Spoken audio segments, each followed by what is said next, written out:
Are you like me and you like great books? Well, I found a place that has a lot of great books. A traditional publisher right up in Macon County, Deep Read Press. DeepReadPress.com, that's the website to find out exactly what they have. And again, they got traditional books. They are a traditional publisher. Deep Read Press does a lot of things that I particularly like, and most of them has to do with great books. So if you're looking for a publisher to publish, or if you're just looking for a place to find a lot of great books, it's Deep Read Press at DeepReadPress.com.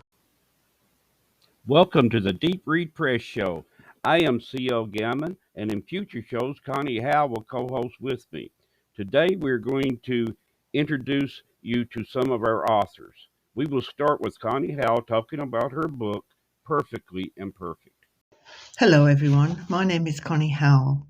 I'm a Deep Read Press author, and I'd like to talk to you about my book, Perfectly Imperfect: How to Be Imperfect and Remain Lovable. This book has been described as part memoir, part self-help, and I believe it also can be used as a workbook, because at the end of each chapter, I have posed questions for reflection. And if you answer these questions honestly, you will find that you may have belief systems that are working against you. And when you realize what these belief systems are, you can actively change them. Then you can change your life. I was a guest on the Judith Mancini Today show, where we talked about the book for about 40 minutes. You can see this interview on YouTube. I was also a guest on the Writers' Lounge, the blog radio show. The book was then later nominated for the Writers' Lounge Bookshelf Award. I'd like to give you an example of the types of questions that I have posed for your reflection. So these are the questions after chapter 1. Do I need to be perfect to be lovable? Where did I get the idea that in order to be loved and accepted, I have to be perfect? Is that notion true? What changes in thinking do I need to make to feel okay the way I am? What do I believe about love and self-worth? What is perfection? How do I define it? Can I allow myself to slip up and make mistakes and still feel okay about myself? Everyone makes mistakes. That's how we all learn. Through these pages, you will read my story about the hardships I've suffered in life, but also how I overcame them. I learned to forgive people and myself. You too can do this. The book is easy to read. There are no hard concepts. And sometimes you'll find that there are very raw recollections that I've shared with you. I've tried to be as honest as I can. In that way, I think it gives you permission to own and face some of your own hardships and how to overcome them.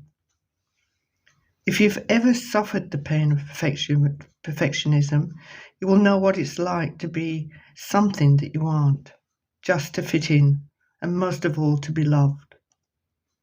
You'll find this book quite relatable, and you'll even say sometimes, wow, that applies to me. You can find this book on the Amazon site relevant to your country, or on the Deep Read Press website. Also, you can find it on my own website, which is www.conniehowell.com.au. I'm originally from Britain, but I've lived in Australia for 50 years. I live in the Blue Mountains west of Sydney with my Australian husband, Walter. I hope you enjoy reading Perfectly Imperfect: How to Be Imperfect and Remain Lovable. Now, Anita Robinson will relate an overview of her book called Eiffel Spirit. Hello, I am Anita Robertson, and I am the author of Eiffel Spirit. My book is published by Deep Read Press. I was born and raised in New York and moved to California as a teenager with my family. I've read books since I was a child. My very favorite and first book that interested me in reading was Little Women by Louisa May Alcott. But once I put that book down, I was on to Five Little Peppers and eventually Nancy Drew, and I was just always reading. I've written poems and stories for years, and I really enjoy writing. To me, it purges my mind, and it's something I've just always done. I had a very full life. I've had 4 children and 7 grandchildren, and I currently live in the Inland Empire of California. I love to watch historical movies and TV shows, especially those series like The Tudors, which I'm currently in the middle of and find to be very entertaining as I read them. I like to crochet, mostly scarves and blankets, although my family has told me they have enough, especially since we live in Southern California, where it doesn't get very cold. But that's just one of the things I like to do. I'm also a forever Dodger fan, and I can't really help that since our family moved to Southern California in 1959, which was a year after the Dodgers did, and moved here from Brooklyn, being the Brooklyn Bums at the time.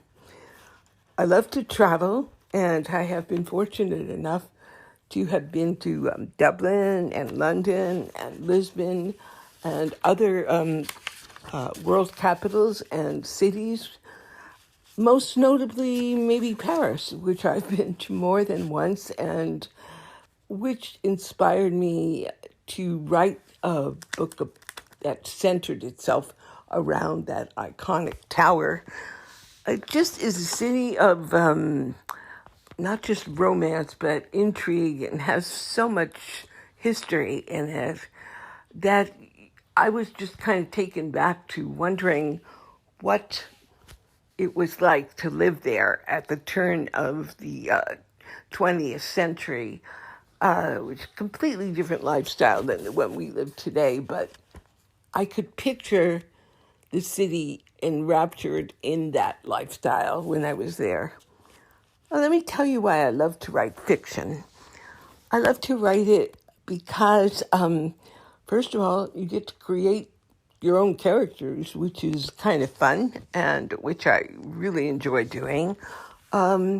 Easy for me to picture them as well as to create them. I can see them very vividly as I write about them. They become alive.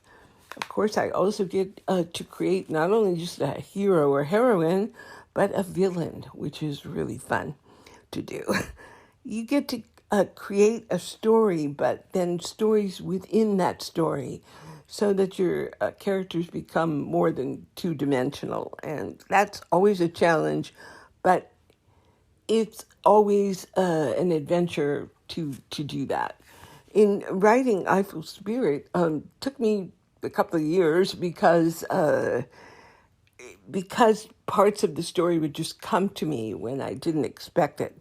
When I write fiction, the people in my book kind of come to life and they tell me what they want to do.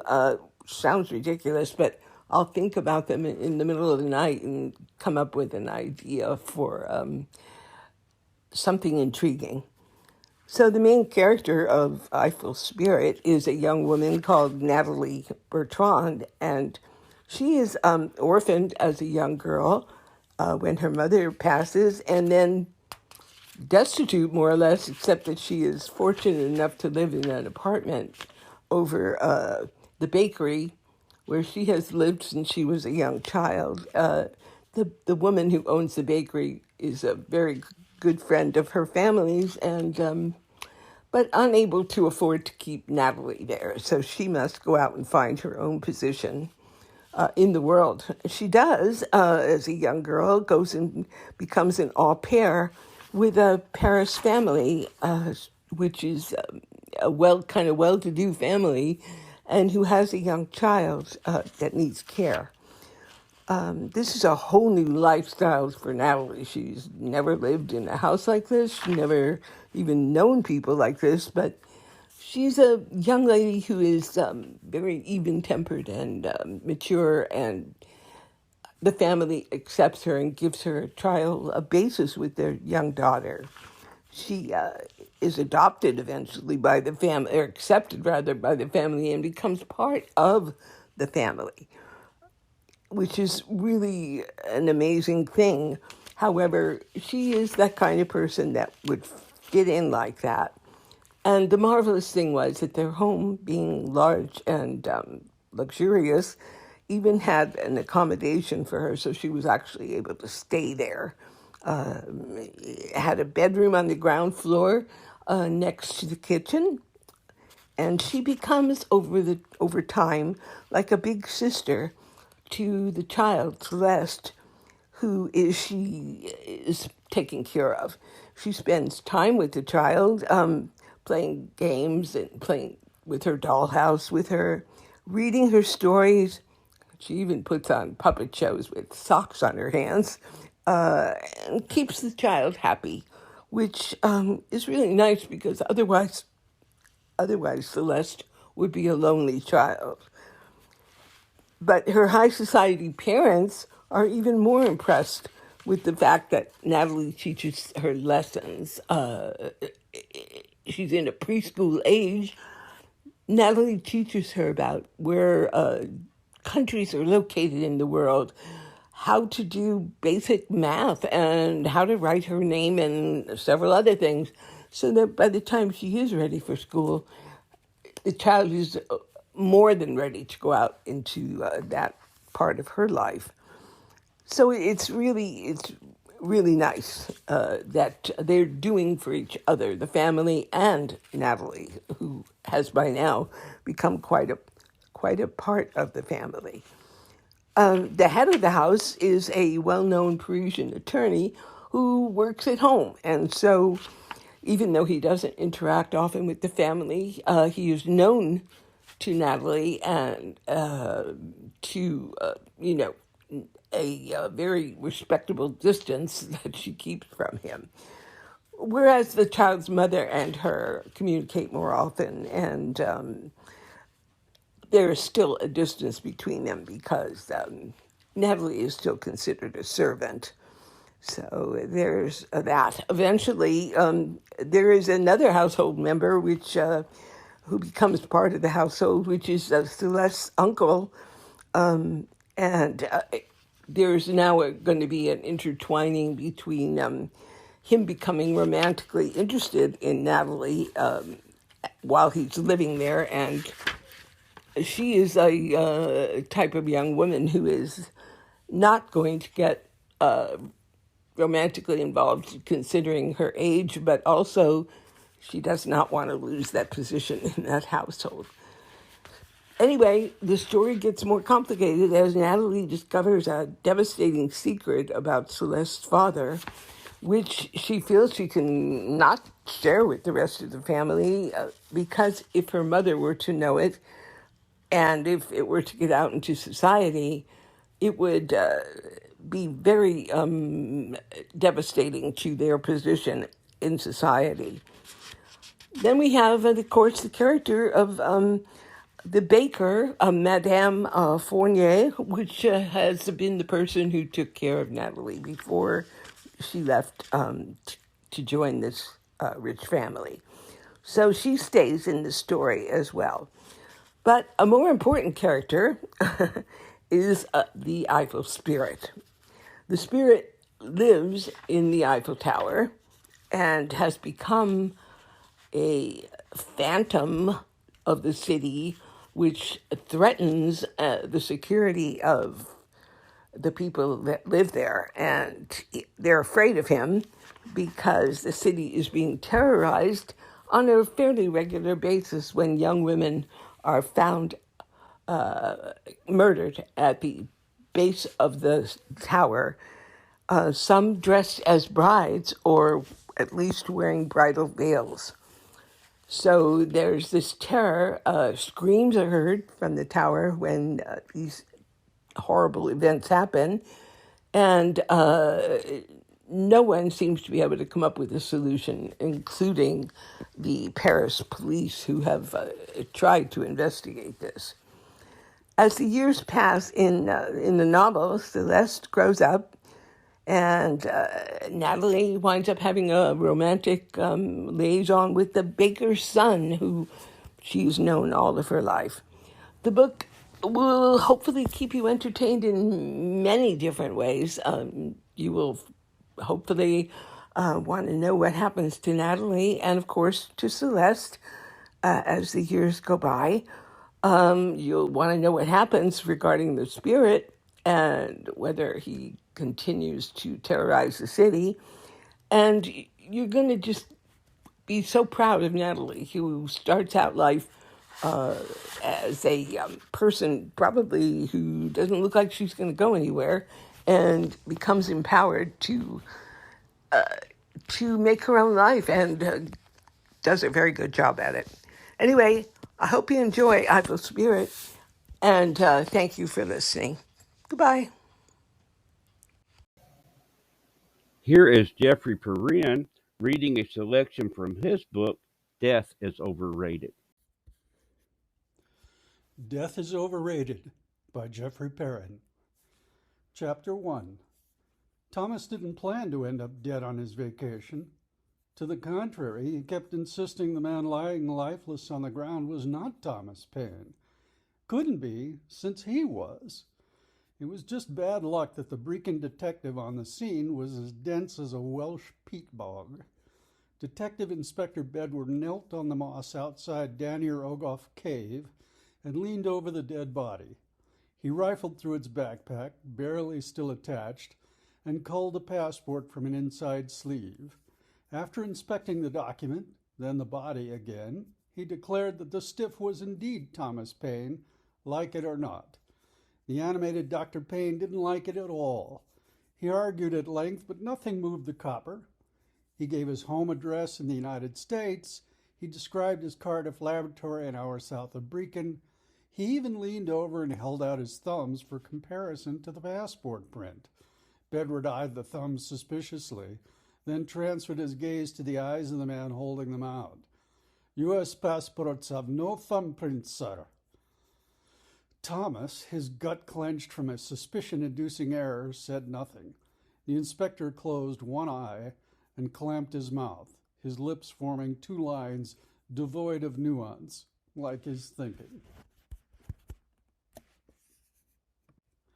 After all, why should he doubt? He had Thomas Paine's passport in hand, taken right off the body, and the victim's face, the half still intact after an apparent fall from the cliff above, matched the photo pretty well.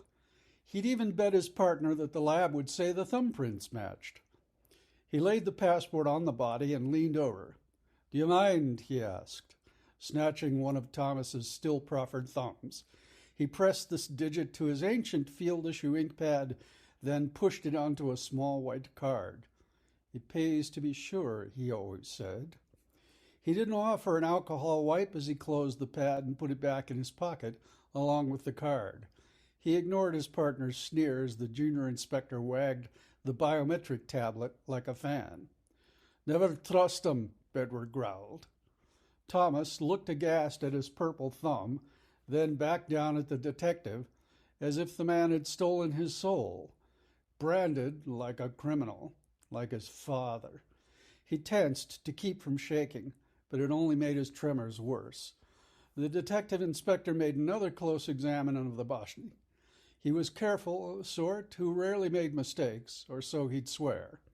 By contrast, Detective Sergeant Bevan, now taking down accounts from the milling spelunkers nearby, swore often, in both senses. Profanity passed his lips as often as Welsh whiskey. He'd swear in court, too, if necessary. To anything. Anything for the pleasure of seeing men he despised put away. And he loathed this lot on sight. Jammy University, gits. Privileged pansies in his view. Connie Howe now talks about her book, Soul Deep. Hello everyone, this is Connie Howell. I'd like to talk to you about my first book of verse called Soul Deep. It was published by Deep Read Press. I've written poetry for most of my life. I actually find it easier to communicate through the written word than I do verbally. I find inspiration to write my poems through nature, through my life experience, through humour, and through life in general. Often world events may cause me to think of a poem to write. Though many of the poems are deeply personal to myself, you will find that they have universal appeal. Because we all share common feelings, we may express them differently, we may experience them differently, but we all know what it's like to love, to have lost someone, to be happy, to be sad.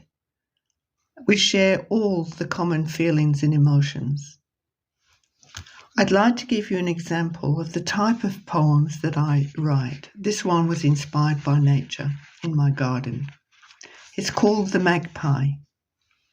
The magpie sings his melodious song, so sweet and yet so very strong, then pauses long enough to hear if any other song is near. I dig for weeds, he digs for food, side by side in shared neighbourhood, not too close but sharing space. Is this mine, his, or our place? In harmony we get along. He sings, I listen to his song.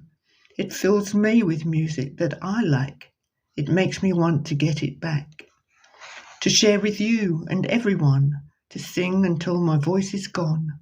Then you can listen and make your own sweet music that may be unknown. For each of us has our own tune. I hope you let yours out soon. A chorus we can together make and sing the songs with soulful story. In reading my poems, I hope that you can connect with me and I connect with you through the written word. You can find the book on the Amazon site relevant to your country, on the Deep Read Press website, or on my own website, www.conniehowell.com.au. I hope you enjoy the poems. They're written with love and with deep and meaningful story. Thank you. Next, Sheena Newberry Wilder will discuss her book, Wild Bill Donahoe, From Corrupt Cop to Raceway Mogul. Hello, my name is Sheena Newberry Wilder, and I have authored a book about my great uncle, William James Donahoe. He was better known as Bill Donahoe. The name of my book is Wild Bill Donahoe, From Corrupt Cop to Raceway Mogul. Bill Donahoe's life started out in poverty. His family was very poor. My great-grandparents were struggling, but that was the era. That was the time period. This was in the late 30s.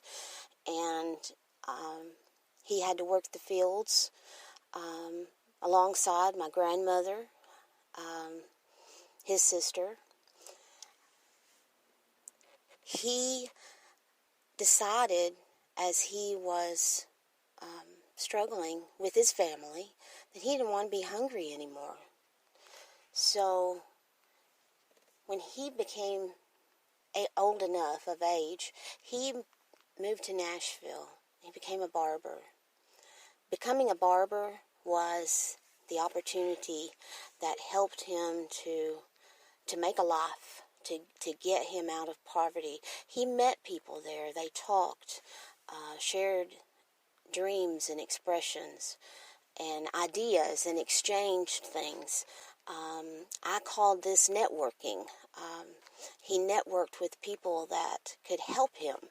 And one gentleman who did helped him get hired on at the Davidson County Police Department. my uncle was a man of service. He wanted to serve people. He found great satisfaction in that. And he worked with the department for a couple of years.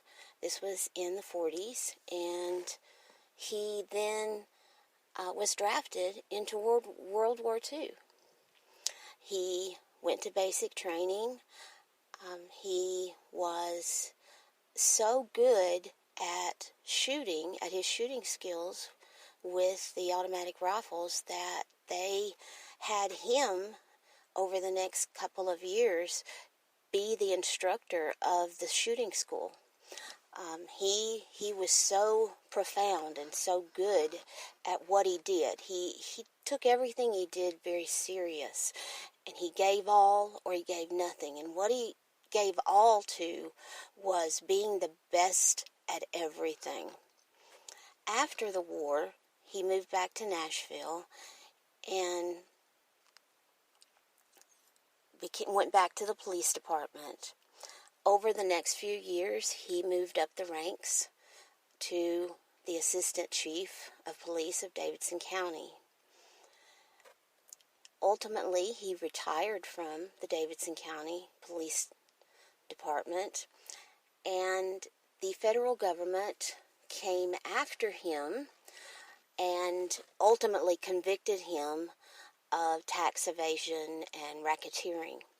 He fought so hard. He said that he'd never done anything but try to help the community.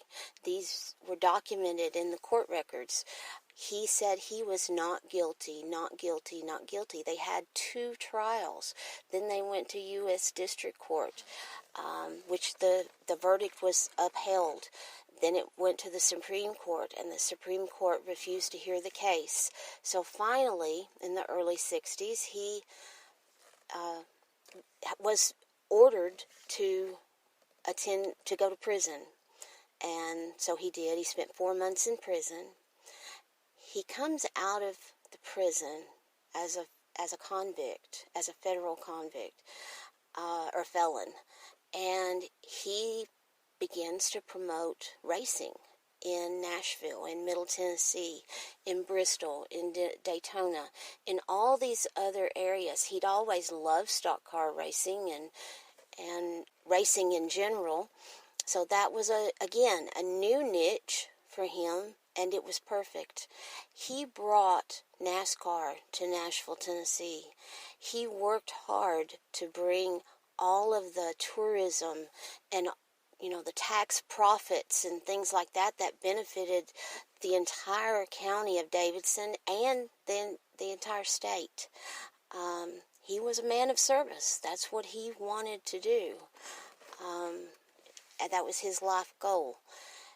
Ultimately, after the racing, he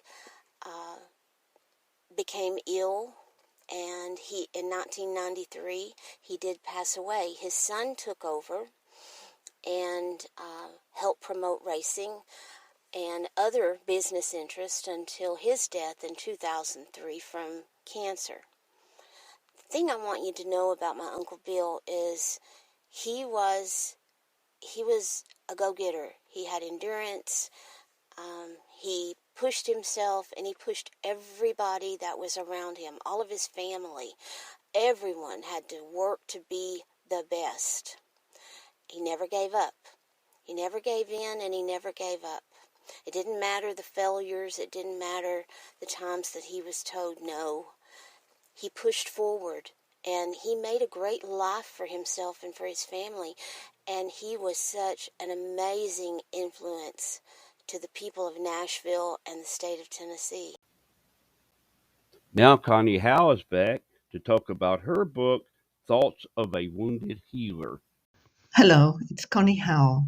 I'm here to talk about my second book of verse, published by Deep Read Press. It's entitled Thoughts of a Wounded Healer. A wounded healer is someone who has healed their own emotional traumas and is now able to help others. I try to do this through my written work, and as a professional in the past, I also did this. I've tried to offer a diverse array of poems in this book, something that everyone can relate to. And I'd like to give you a sample of one of the poems that I've written. It's called Man and Boy. The man carries a wounded, traumatized boy inside. Sometimes the boy cries out for love and safety. Other times, the man takes the place of the scared child. The man doesn't know how to love himself enough to give the boy the feeling that he's treasured. The struggle arises when he feels threatened and alone. I want to hold that man boy and tell him that I care. I want him to feel safe, that he's loved and that I am here. I find writing poetry a good way to plunge into the depth of my emotions and into the human psyche itself. Though many of the poems in this book are deeply meaningful to myself, most of them are about my observations of life in general and how it affects us. The thing that connects us all are the common emotions that we all face sometimes during our life.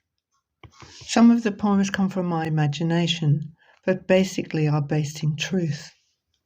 I find that writing poetry is a good way to give voice to the depths of the emotions that we all feel. And I hope that in some way you can connect with one or more of these poems. I think you'll find them very relatable, very easy to read. And whether you like poetry or not, I think you'll find these appealing. You can find the book on the Amazon site relative to your country or on the Deep Read Press website.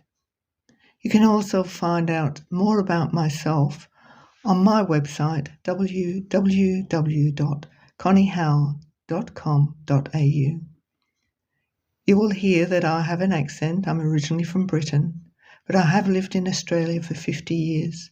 I'm married to an Australian man, and I have the best of both worlds, the English and Australian. It is in Australia that I became an author.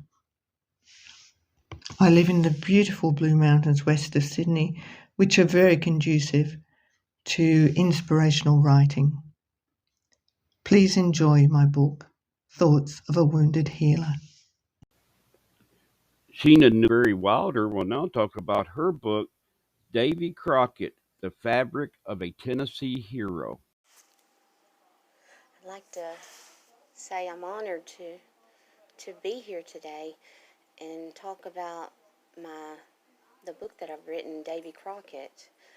My name is Sheena Newberry Wilder, and there's been many books written about Davy Crockett, but I felt a connection because he's from Tennessee.